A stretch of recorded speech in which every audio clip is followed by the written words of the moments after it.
I don't measure the character of a black man because by way of incarceration. I know that that's a decision that you made at that time, but that may not be really who you are. So my job is to humanize a young man and present that to the courts. You know, this is a good young man who got caught in a bad situation. That's how we've been successful, because we humanize them. And young men, what I do know, just working with them for so many years, man, that they listen with their eyes, man. And I think a lot of moms have to understand that. My biggest challenge has always been funding, and I got into this type of work because I care. So funding is always my issue because I don't do state, federal, state, and county dollars. The reason why it's so hard for us to get over our trauma is because we would traumatize ourselves with the same trauma that traumatized us. And it's just a revolving cycle. So when you're not involved in your community and involved in a young man's life, whether on the elementary level, middle school, or high school level, he's going to grow up and he's going to affect the cost of everything. Hey, wait.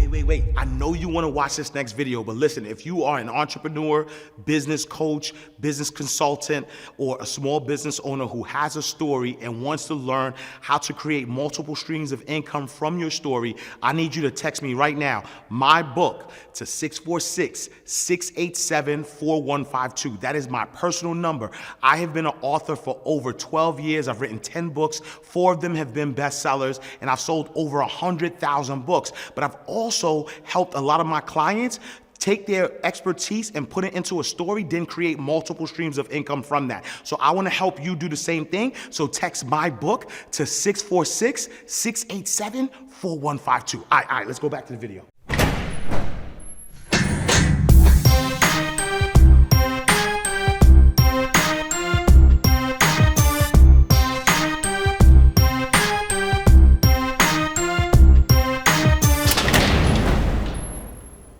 So welcome to another awesome episode of Inside the Vault with Ash Cash, the greatest money mindset show on the planet. Today we have an awesome show that we need the family, we need everybody to tune into.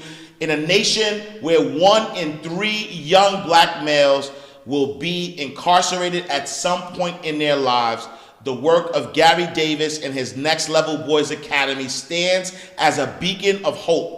As the founder and executive director of this groundbreaking mentorship organization, Davis has dedicated his career to providing an alternative pathway for youth and young adult males who too often find themselves ensnared by the criminal justice system. Through intensive programming that blends academic support, leadership development, and social-emotional learning, Next Level Boys Academy has achieved remarkable results. Longitude studies show that participants are 47% less likely to be arrested or incarcerated compared to their peers, a testament to the life-changing impact of Davis's innovative model. But the true measure of the Academy's success lies in the transformative stories of the young men it serves. With the majority of participants coming from single-parent homes, Davis' own experience as a youth raised without his father served as inspiration for his 2015 self-published book, Raising Him Without Him, a raw and redemptive exploration of fatherlessness, and has resonated with readers nationwide. As United States grapples with entrenched systemic inequalities that continue to imperil the future of black and brown boys, visionaries like Gary Davis stand out at the forefront of the fight for true justice and generational change. Ladies and gentlemen, I need you to a round of applause. Put the likes in the comments, the stars and everything for my brother, Mr. Gary Davis. What's up, brother? What's up, man? Man, I wanted you to keep going, man. Yes, sir. I have never heard such amazing things about me. Yes, sir. Yes, but no, I'm good, man. Just honored to be here today, man. So likewise. I love the energy in here. Thank you. And I love your story. I love what you do, and I think it's important for our youth, but even for adults as well, right? Because we live in a world where again, our black people, but black boys and black men are marginalized a lot, and without that proper support, we don't know where they're going to be, right? And so I want to start, with your story. But before we get there, in your words, who is Gary Davis? Man, I'm just a little country boy from Alabama, man. I moved to Atlanta in 1996, came here and was an educator. And over the years, I've learned the makeup of the city. And not only that, I learned a lot about me just being away from home. And one of the things I learned when I left home, when I left the state of Alabama and moved here, is the window of opportunity for African-American males, whether they're young or old. Mm-hmm. And throughout the years of working in education and social services, I knew I had to put something in place to create opportunities in that narrow window that we had to be successful. Yeah. And when you look at the statistics that say, 1 in 3 black males will have some type of, criminal justice record, incarcerated. How does that make you feel? Well, it makes me feel such a way that I started an organization to do something about it, right? Yeah. But when you look at, we all have so many different reasons why our young men are going to prison or dying. Yeah. We blame it on the music, we blame it on lack of fathers in the home, we blame it on education. But the ultimate goal is, man, and I think you could attest to this, when a young man, whether young or old, knows that someone cares, it can make a hell of a difference in their life, man. Yeah, 100%. And it's funny because, I have a similar story where I grew up fatherlessness, without my father in the household as well.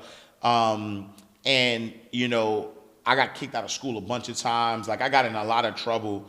I think behind the scenes, I was saying that I was like one mistake away from a felony, which is why, I go to prisons. I talk to the youth all the time because I need them to see a version of themselves if they decide to go in a different direction, which is through, and I do that through my story. But growing up without a father, I was angry. That's why I fought so much. I got kicked out in the 1st grade, 5th grade, 9th grade, expelled in the 10th grade. Luckily, I didn't join a gang, but I almost did, right? Because based on what you're saying, it's that lack of love and just wanting to know that someone cares. Thank God I played basketball, and so my basketball coaches kind of poured into me, and that kind of helps steer me a little bit. I still got in some trouble, but it helped steer me a little bit. Talk a little bit about your academy. What has helped in the success of what you do with the young boys? Yeah, so we're a grassroots organization, man. I started this organization in 2009. I remember well, at the time, I was working for the state of Georgia and doing special investigations. And our former president, Barack Obama, in his first term, he had his inauguration that day, and my manager scheduled a meeting during that time. And I remember walking out of that meeting and snuck into this room, and I'm like, wow, this guy's only 10 years older than me, and he's about to run the United States of America. So when I watched the entire thing for 2 hours, I went back. She said, hey, look, I need to talk to you. I may have to reprimand you because you missed the meeting. I said, well, you don't have to do that because I quit my job. I quit my job that day. Wow. After being there for 10 years, making 6 figures, on child support, didn't know what I was going to do next. Wow. But I knew, man, at that time, when I knew this brother had taken, regardless of everybody's opinion about him, he took a risk to come outside of self and do something for the world, man. And so when I started the organization, it started out as a simple summer camp program. With 10 young men, I was coaching baseball, and I took that 10 young men, I started a summer camp, and each year I implemented a program. I went from summer camp to after school. We had a rites of passage program. We had an athletic program. So I was trying all these different things, man. And about 8 years ago, this is when the organization just really became innovative. After 8 years ago, me, just like so many other people, every time I turn on the news, I see black and brown boys dying or going to prison. Well, I didn't live that life, right? I didn't, I wasn't even on that kind of time. but I had black sons. And so I made a phone call, and this was interesting. So I made a phone call. At this time, the current district attorney of Fulton County, Fonnie Willis, was the assistant district attorney. So I made a phone call. She said, hey, I want to give this. I asked her a question. I said, what are you doing with these young men between the ages of 17 and 25 who are committing a crime for the first time? And she said, we have to send them to prison. And I was like, well, would you be interested in me proposing an alternative to incarceration for that group of young men? And she said, we'll give it a try. The first young man in my program is now in the NFL. Wow. And so, man, and that's how it all started. So right now, all we do is a what we call a diversion program, which is an alternative to incarceration. So if a young man in the state of Georgia, some parts of Alabama, if he commits a crime for the first time, regardless of what kind of crime it is, with the exception of murder and rape, instead of the court sending them to prison for 20, 25 years, they send them to us for 12 months. Wow. And we divert about 100 years of prison time a week. Wow. Wow, that's powerful. And, you know, those who go through your program are 47% less likely to be arrested. What's the attribution to that statistic? 47% of likely to be rearrested. Rearrested, yeah. Resources, man, caring. Yeah. You know, we meet with these young men every day but Sunday. And so we have great partners. So what we try to do is we lock in with different donors, because I know that education and or occupation is one of the two things that keeps a young man alive and free. So in order to complete the 12-month program, you have to start a business or in trade school. So other than that, some young men have been there 3 or 4 years. So if you come up with a business idea, we fund it. Wow. So we do life skills, social skills, conflict resolution, anger management, help them find jobs. But the most important thing that's working with us, man, is that we've been doing this for about 8 years now, and about 60% of the young men that come through our program have started their own businesses. Wow. And these are young men with felonies that's 19, 20 years old. Wow. And you know, I love that, because I recently learned about collateral consequences, which are like 40,000 laws on the book. When somebody has a felony, these are the type of jobs they can't get, businesses they can't start.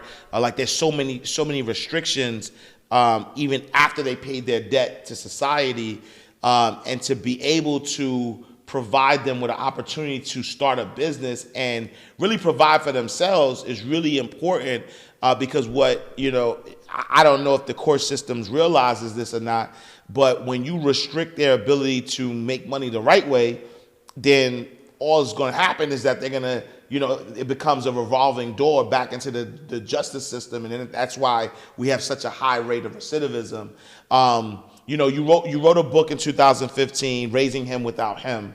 And so, what lessons have you learned from your experience growing up without a father that you're able to impart in the people that you're mentoring right now? Yeah, so I'll talk about the book in a second, but let me go back to, you said something that was very key, man, when you're talking about, getting back into the system and doing things like this. When I look at a young man who's accepted into our program, because the way the process works is, when his attorney calls us, we go out, we interview them at the jail.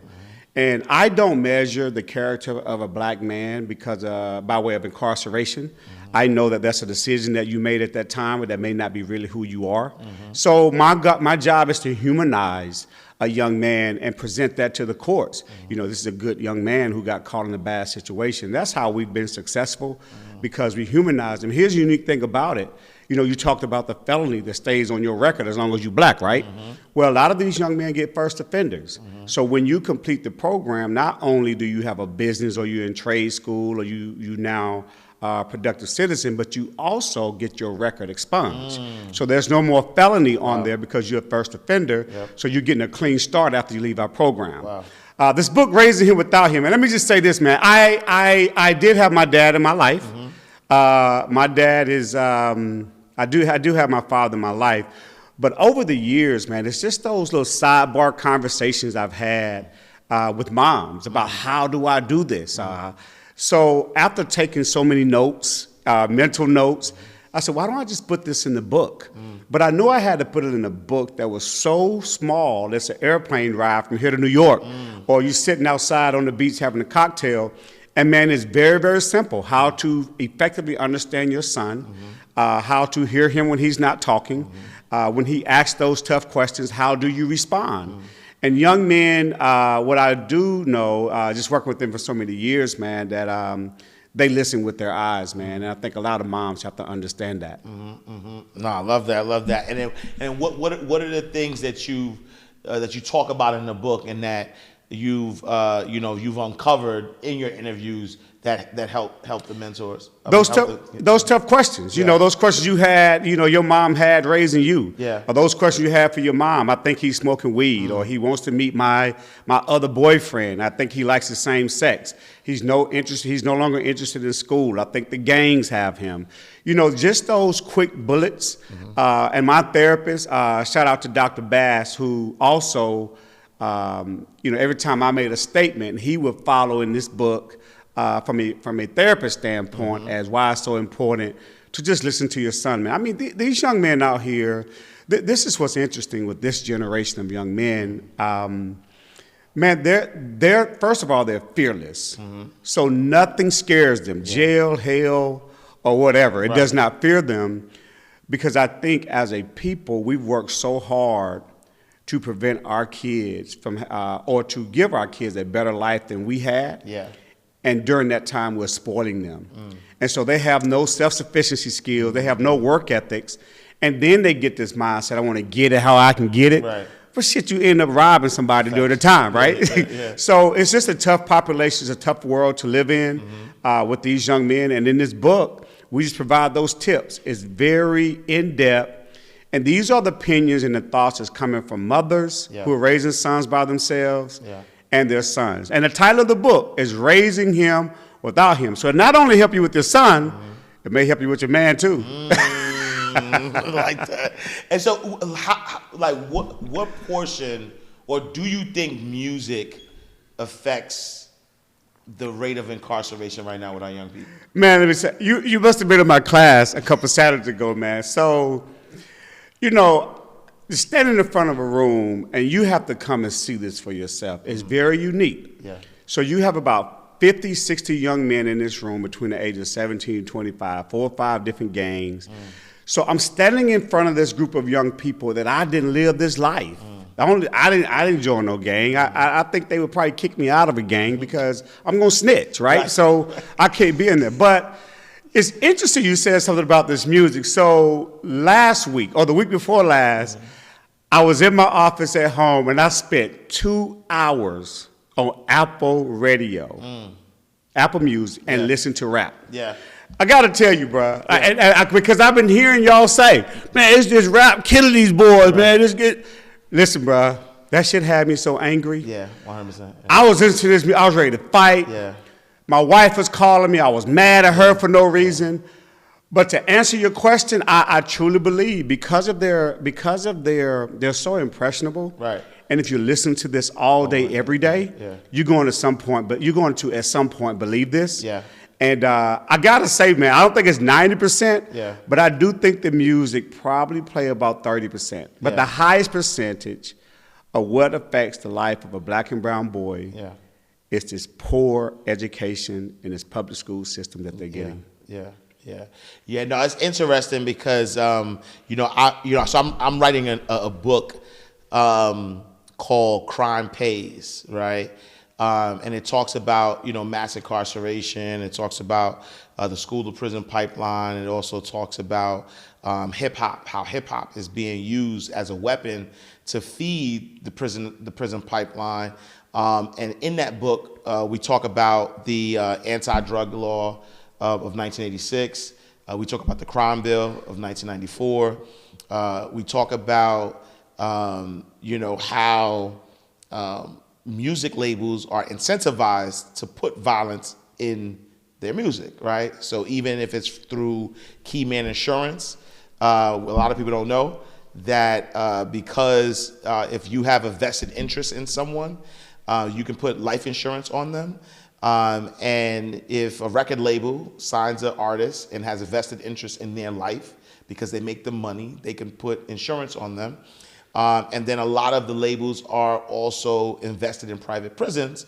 And so pushing up this negative music will eventually cause death and incarceration, which we see is happening.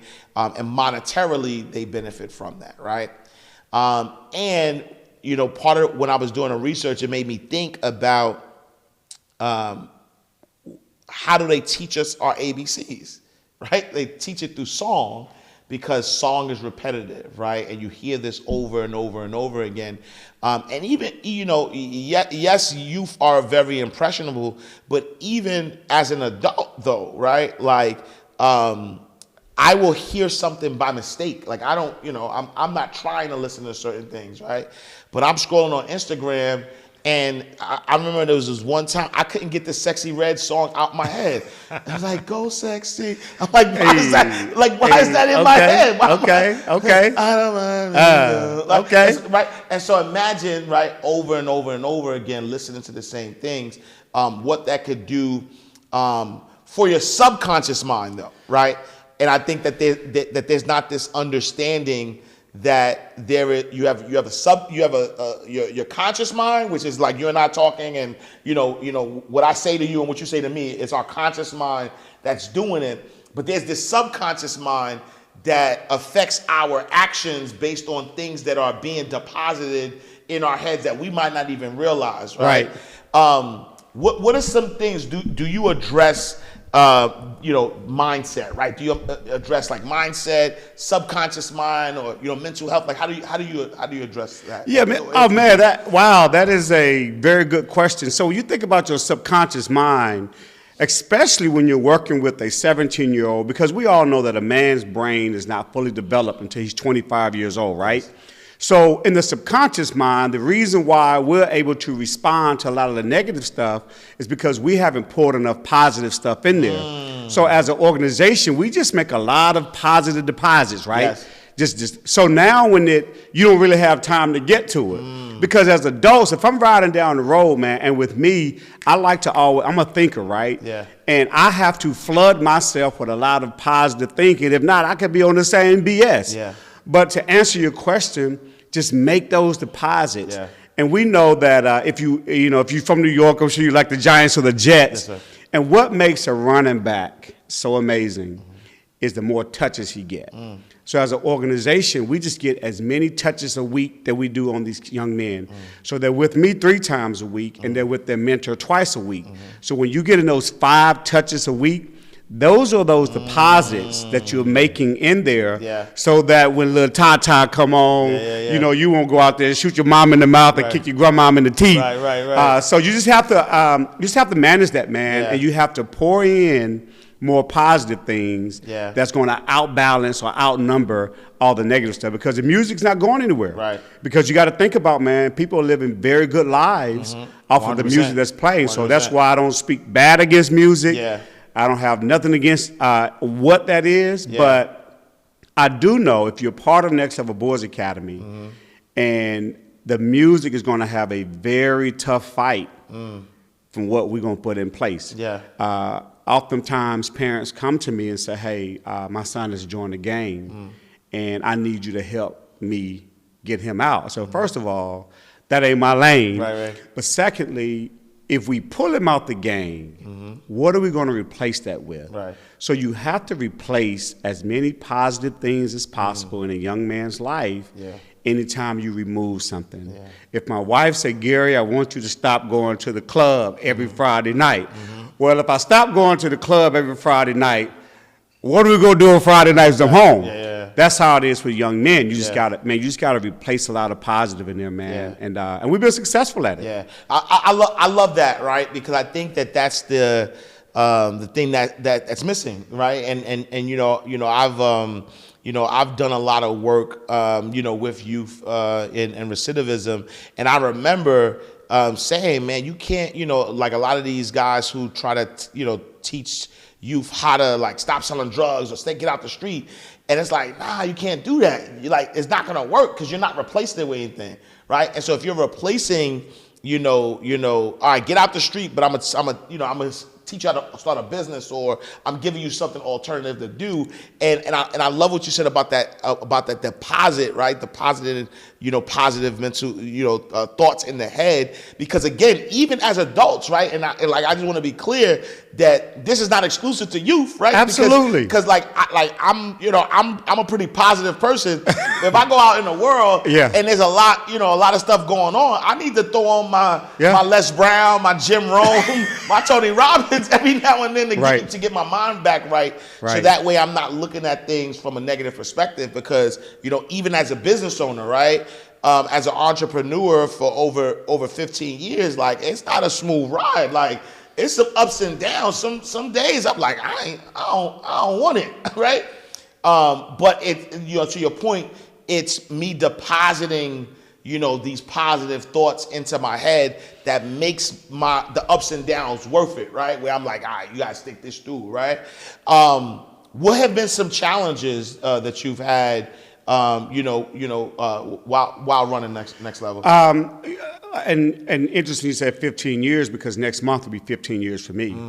So my biggest challenge is this, man. This is what's crazy. So my biggest challenge has always been funding. I don't, as a person who has 3 college degrees, and I got into this type of work because I care. So funding is always my issue, because I don't do state, federal, state, and county dollars, because I don't like my narrative controlled. And I know that if I get money from the state, federal, county, or whatever, then they control the narrative that I have that prevents me from being effective. So just funding, man, is always a challenge for me, because I only go for private donors, because they give me the leverage, they give me the lead way to do what I want to do. Secondly, man, just getting men involved in the work that we do. We're not this typical mentoring organization. I know you may hear people say that, right? We do everything on a very high level at a very fast pace. So for a brother to come and mentor with the population that we work with, you've got to be secure. You got to be a man's man. They don't do well with public, nice fancy speeches. So just having men getting involved with our work, man, on a consistent basis. I mean, we have a high turnover of mentors, and I get it, because you got a young man that is really about that life. Now, we deal with the population that you see on the news every day. Those are our guys. So, and they're very time-consuming. They don't respect men. They can't relate to the tone and the pitch in a man's voice, because mama and grandmama them raised them. But just funding, man. And other than that, I've had those days, man. I was like, man, I need to just... man, I need to get Ash a call, man, see if he just let me run the cameras, right? And there have been plenty of times, man, where I just wanted to quit, but I didn't have a reason why. And I know this is what God has totally called me to do. I grew up in the church. I can't pastor no church because I cuss. So, but I knew that God had gifted me or trusted me with a very unique work, man. So, I'm just glad I'm here, man. And so from a funding perspective, what have been so private donors? Have you what other ways have you got funding? And in what ways can a lot of my audience are what I like to call Henrys, high earners, not rich yet. And so a lot of them have things that they funds that they could potentially donate. But how have you been raising funds? So partnerships, man, relationships. Tori, the brother, has an event, man. He's been gracious enough to support us along the years.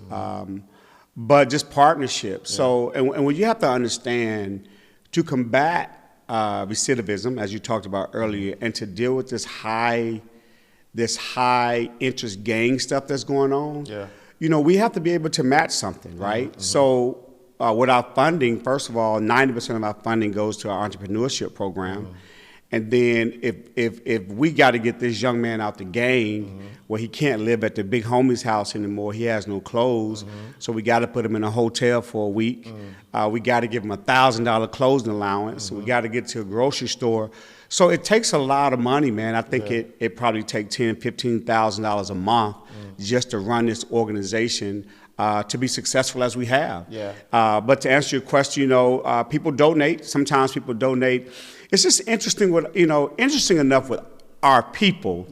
I think sometimes when it comes to our people and donating in a grassroots organization, because when I say grassroots, for those who don't know what that means, I mean, I started this from the garage.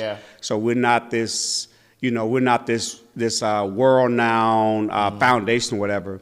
But sometimes, man, with our people, it's like they want to know where the money's going. It's kind of like at the church, right? I'm paying my tithe, but pastor driving a Cadillac. Well, you got to understand, man, it takes time, it takes energy, it takes resources, it takes money to do ministry. But just to hear your passion about Black boys, man, is so refreshing. Not many places I go. I've been on a ton of podcasts, ton of magazines, radio, man, and I gotta say, man, this is probably the first time that I've been on a podcast and somebody was able to relate with the struggles of young men. 100%. It's a weird thing, though. I think that a lot of times, and I was talking to Josh Powell. Josh is our guy. So I was talking to Josh, and one thing that we talked about was people's ability to bury trauma, right? And a lot of times, specifically Black men go through things and they try to bury it so deep that they don't like to be confronted with it at all. And so they almost pretend that it doesn't exist.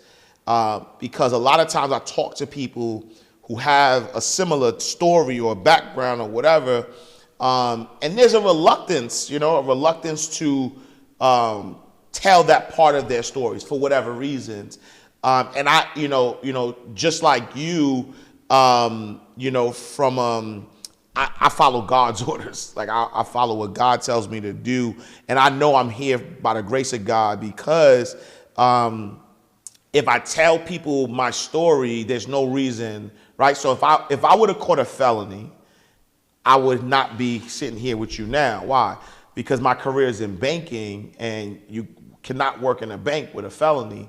But when I think about all of the different times that I was almost, I was the stash, I played with illegal guns. Like there's so many things I could tell you stories about why, I could have gotten caught up in criminal, in the justice system.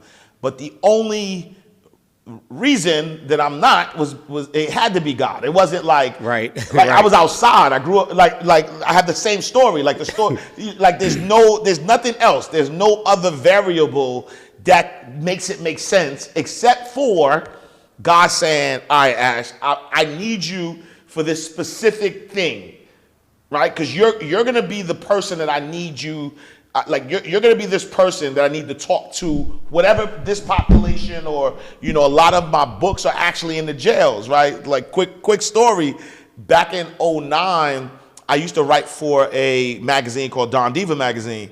And so Don Divas was all in the jail systems. And because I had a column, people would read my column, buy my book. So a lot of guys come home and they're like, Ash, man, you saved my life. And I'm like, I've never talked to you before, but through my books, people have been able to connect with me. And I've gotten so many of those that I realized that, I gotta be a little more intentional, which is where the love comes from. And so do you have a cyclical kind of giving kind of thing, like a subscription base? Yes, all that is on our website. And when I hear you talk about, how it had to be God, right? And so God trusts those who trust Him. Facts. And He trusted you with this because you trusted Him. And speaking of Josh Powell, Josh is a brother who's very familiar with our work. And I think we talk about that trauma, man. One of the issues that I see a lot in young men, that I saw in adult men, is that we deal with the trauma. We deal with trauma by traumatizing ourselves with the same trauma that caused us trauma. 100%. I'll say that a little bit slower for the people in the back of the church. Yeah. So when a man is dealing with trauma, Yep. the reason why it's so hard for us to get over our trauma is because we would traumatize ourselves with the same trauma that traumatized us. Yeah. And it's just a revolving cycle. Yeah. And men don't like therapy, man. I Yeah. mean, it's like going to the doctor, bro. Like, we just don't like bad news. And we don't like nobody reminding us of how terrible we are. Yeah. And when it comes to a young man, because young men just, from that age, and I often say to people, and you know this, I often say to moms that are raising these young men by themselves, when your son gets to 5th grade, first of all, at age 4, whether he went to Head Start or pre-K, think about when you was 4 years old. At age 4, that's typically who you're going to be. Yeah. Think about it. Right? Whether you was a kid that only, throw the rock or hide your hand, or you did just enough so the teacher wouldn't catch you. Yeah. But when a young man gets in 5th grade, life is beginning to make sense. Yeah. And in my book, Raising Him Without Him, we talk about that 10-year-old boy that mom has been lying to. Yeah. The uncle that's been coming through the front door that she's been embracing and kissing and saying that's her brother. Right. So now he's growing up all these years like, man, my mom was kissing. So I think the quicker a mother could be honest with her son, the more effective he's going to be in his lifetime, because responding to dishonesty, man, it only creates you to be dishonest. Yeah. No, I love that. And let's talk a little bit about the ripple effects of the work that you do. And what I mean by that is, I think that a lot of people don't help in this work because they think that it doesn't affect them, right? Can you talk a little bit about how does the work you do affect the everyday person who may not even be in the criminal justice system, or they might not live in the hood, or they kind of think that they're safe, if you will, from harm, if you will? Yeah, man. So I work with a population of young men who have robbed someone, who has stolen a car with the mother's baby in the back seat, who are kicking in doors, who are doing all these things. Now, this is how this affects those of you who are in the wine and cheese community, what I call it. Crime affects the cost of everything. Back in the day, and if I had to age you, man, I remember when people started putting alarm systems in their houses, which is because of crime. Crime affects the cost of groceries. Crime affects the cost of everything. So when you're not involved in your community and involved in a young man's life, whether on the elementary level, middle school, or high school level, he's going to grow up and he's going to affect the cost of everything. Now, there's two sides to everything, right? So you got this one population say, well, I'm going to make his life hard because he go to prison. I can profit off of that. And then you got this other person say, man, I need to dump $100,000 in next level so this kid won't kick my door in on the north side of Atlanta. And those people on the north side of Atlanta, they dropping the bread, man, because they're having these conversations. What do I need to do to keep them out of my neighborhood? What do I need to do to keep them away from my daughters? So they're doing that. But I think as our people, man, and this is not to all of us, I think when it comes to our people, if it doesn't affect us directly and we see it, because a lot of us, our kids are in college, our kids are doing well. I've made a certain income and moved on the other side of town. That's not my problem anymore. But I tell you, wherever Instagram goes, crime is coming. The only way you're not going to have crime in your community if your community don't have Instagram. And these young men, now I said this 5 years ago. 5 years ago, I said in 10 years, you would not be able to leave your house after 7 p.m. without an armed personal security guard. Wow. Police officers, they're not enough. They're outmatched. And so now, man, you think about it now. I mean, you ever thought that Atlanta or these places, when I go to the Dominican Republic or the different places like that, I used to see police officers standing at a gas station with guns. Yep. Man, that's made it to Atlanta. 100%. Why? Because of crime. Right. That you all ignoring, right? Right. So this is a sign that some black boy has been neglected and abandoned. Yeah.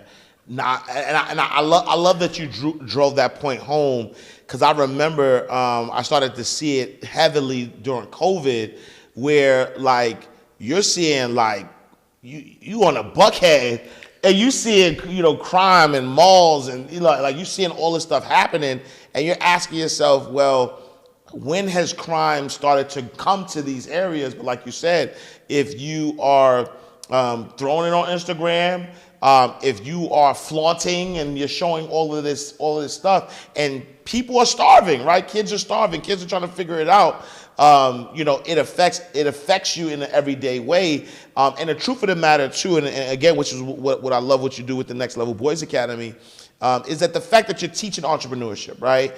Because at the end of the day, the more, not only will you be stabilizing costs by people supporting, your nonprofit or your organization, but also you start to stimulate the economy, because these same young men are creating businesses, and now they become taxpayers, right? So now they start paying to the tax base of wherever they live. Now they need products and services. Now they need to hire. Like now they become part of society in a productive way that's helping the economy. So it's driving prices down for you. It's making your place safer. So if you're listening to me right now, stop being cheap. Stop thinking it don't affect you. I need you to go to the website. I need you to support the good work that Gary and his team are doing, because it's really, really important.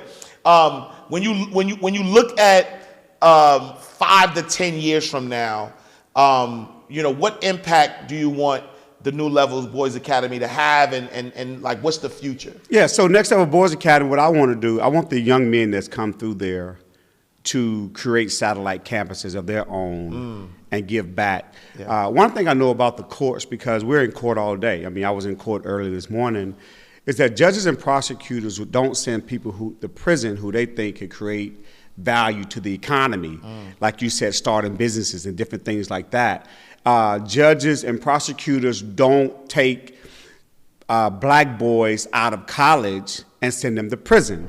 So if a young man is bonded out of jail and he has an armed robbery charge, my team and I know the first thing that we got to do is get this young man in college, but it's time to resolve this case. It doesn't matter what side of town you on, what part of Georgia you in. To take a black boy out of a university and to put him in prison, I don't think your soul would allow you to do that.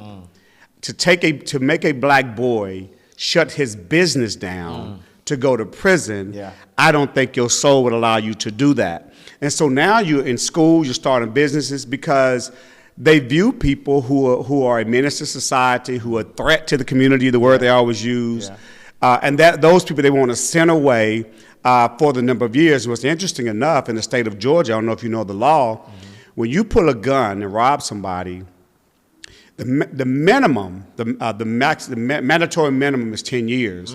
Now, what happens is every young man in our organization, and 75% of our young men have armed robbery charges, and every young man with an armed robbery charge has been facing a minimum of 80 years in prison. So when I tell you that I divert 100 years of prison time a week, that's just one kid. Wow. So last year, I was talking about my statistics on another show. Last year, man, we diverted, I know it sounds crazy, but last year we diverted right at 100,000 years of prison time, man. And you would think, like, is that really, really possible? Right. You got to know the laws of Georgia. You got to understand. I think we got young men facing 315 years. We just was in court last week. He was facing. My head hurt just now. Like my head is hurting. You think about this, because in the state of Georgia, when you rob somebody with a gun, it's non-parolable. But if you murder somebody, it's parolable. Now, you know, when you do it, now you think about this. Wow. Why are young men robbing so much?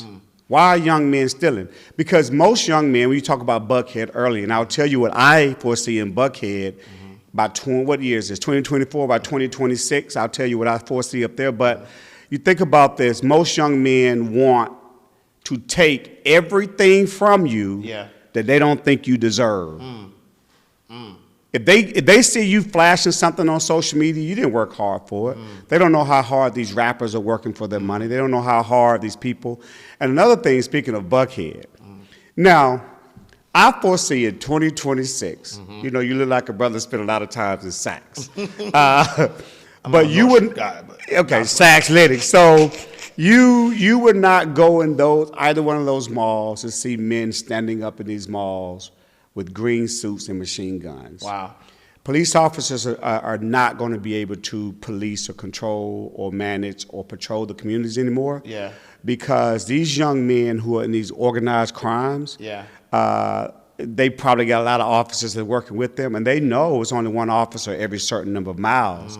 So, man, they're, you know how football, so they at the crib. Right. They're calling the play, ready, break. Right. So we're going to all hit this place at this time. Yep. They only got one officers. And, man, when you in court, man, these armed robbery cases, man, because most young men, you got to think about this. Yeah. The average young man does not get caught committing an armed robbery until he's done at least 10 of them. Wow. And again, right, just to drive the point home, you murder somebody and it's parolable. You rob somebody at gunpoint, it's not parolable. Robbery, theft is economic. So, like, somebody who has a business, somebody who's in college, I can't fathom seeing them robbing anybody anymore, right? Because they're too busy getting to it, right? And the deposits we talked about, making those deposits. And so, even from an economic standpoint, it behooves everyone to support what you're doing and to get in that space where we're making sure that we're educating, this population so that they can become entrepreneurs who also, and here's the other piece that we don't think about, is they also become credible messengers for other young people. Absolutely. Right? Absolutely. Because when you're an ex-offender who's in the NFL and you come back and you say, bro, I was right where you was at, right? Like, this program saved my life and here's what you shouldn't be doing. Then now it's here's another deposit, right? Here's that contrast. The contrast is good, right? Contrast, because a lot of times people are doing what they think they have to do because they don't think they have another option, or they don't think the option that's presented will work for them. That's real. And so when they have an opportunity to see, well, this will actually work for you because here, like, you don't have any excuse.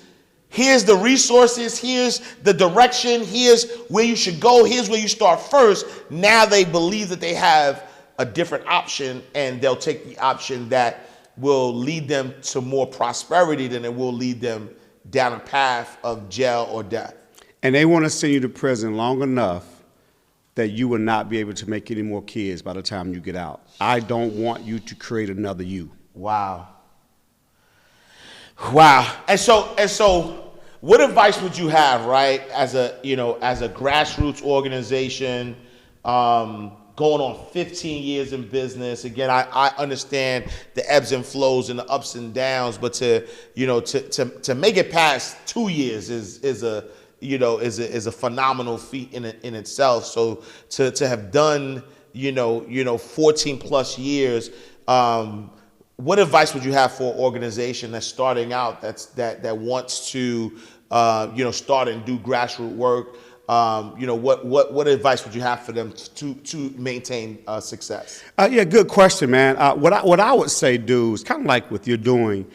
Whether you start an organization, whether you want to be a mentor, one thing the world lacks is people being who they are. And a lot of people, they try to stand in front of people or start a business or operate a business just being who they used to be or trying to be who they want to be. Hey, no, man, just stand true to who you are. That's what works for me. Yeah. And so when the times got hard, I remember after my 3rd year, I got a letter in the mail. I had to get out of my house. I go outside to take my kids to school. My car was repossessed. So I challenged myself, and I went into my laptop, and I deleted my resume. I deleted all of that. And I said, you know what, man, I'm going to ride this thing out. But in that time that I've been running this, and I knew as a businessman, as a grassroots organization, and with an entire family, just be true to who you are, man. And that's who I am every day. I can't think of another person that I would rather be like other than me. Man, I absolutely love me. Yes, if it wasn't for me, it wouldn't be no me, yes, right? Yes, sir. So yes, I spend a lot of time with me. Yes, and that's why I want to be me. I stand true to who I am. This is who I am every day. I'm not trying to be who I used to be. Yep. I know it sounds weird. I'm not one of those dudes where, and I'm so glad you to ask this, like, man, where do you see next level in 5 years?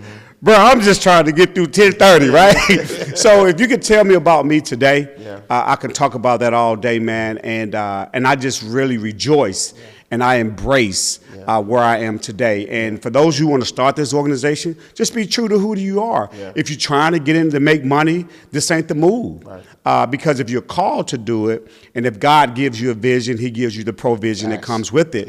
It's not a money-making thing. And I tell people all the time, how were you able to do this and with a little bit of money? Well, first of all, I was successful before I started this organization. And my success wasn't about how much money I had in the bank.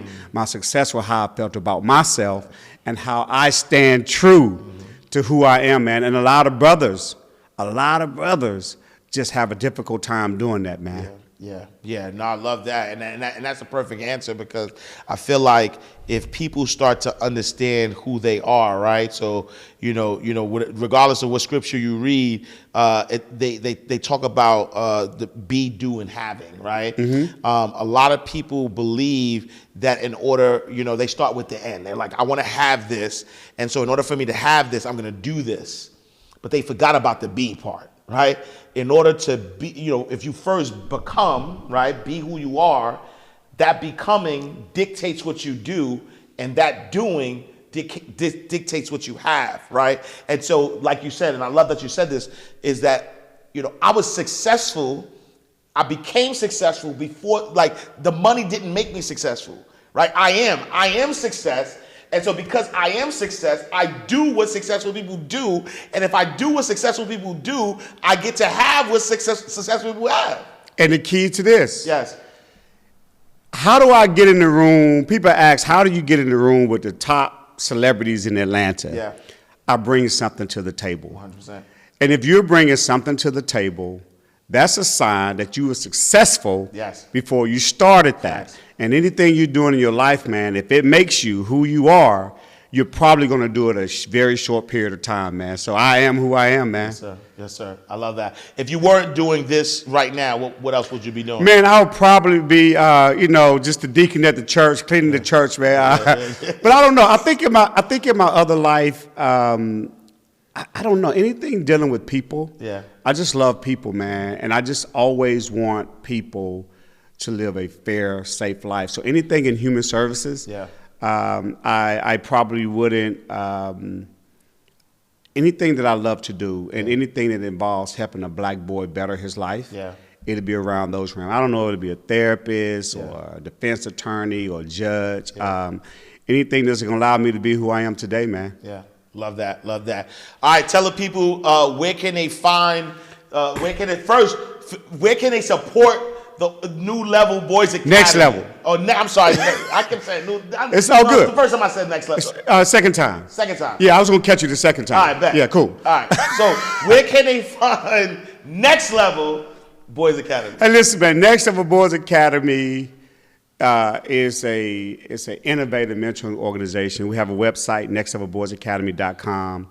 We're on all social media outlets, Facebook, Instagram, TikTok, Next Level Boys Academy. And if you're watching this, in all honesty, you can get involved. You're more than welcome to, if you're in the Atlanta area, come out and see the work that we're doing. But most importantly, we need funding. It costs money to do ministry. And the population of young men that we're working with, it may not be your problem, but they're coming. If you don't invest in what they have going on, it's coming. So, it's interesting that most defense attorneys who charge anywhere between $15,000 to $20,000 for an armed robbery case, they would pay a defense attorney that. I get calls from defense attorneys all day, every day, saying, hey, I can't move this case. If you don't get involved, they're going to send them to prison for 20 years. Well, unfortunately, I don't get the $15,000 to $20,000. So that's why we ask for organizations and donors and contributors to donate to us. We don't believe in grants because we do work organic. I don't want anybody to control my narrative when it comes to making a young man's life better. So we're asking you to donate. You can go to the website, Next Level Boys Academy. You hit the link, it's going to send you straight to the donations page. Let's go. Let's go. And if they wanted to connect with you, Gary, where can they find you? Yeah, you can find me on that as well. You go on the website, there's a number there. It'll get you to my team. They'll get you to me. I respond. I see all DMs. I don't respond to all of them. In the words of Deion Sanders, I ain't hard to find. Let's go. Let's go. All right, y'all. Listen, I need y'all to go to nextlevelboysacademy.com. Make sure you donate. Make sure you support the good work and also mentorship as well, right? And so, make sure if you are feeling in your heart and you're able to assist, if you're, a black male or somebody that can provide, services, make sure you tap in. We are closing out the vault. Another awesome episode of Inside the Vault with Ash Cash, the greatest money mindset show on the planet. Make sure you visit us. InsideTheVaultShow.com. Follow us on all social media platforms at Inside the Vault. Me, I am Ash Cash. Make sure you visit me, IamAshCash.com. Follow me on all social media platforms at I am Ash Cash. And make sure you join the Abundance community. We have behind the scenes footage of our guests and other past guests, exclusive stuff that you've never seen. Join the Abundance community. Go to theabundancecommunity.com. I'll see you next time, same place, in God's will. All right, y'all. Peace.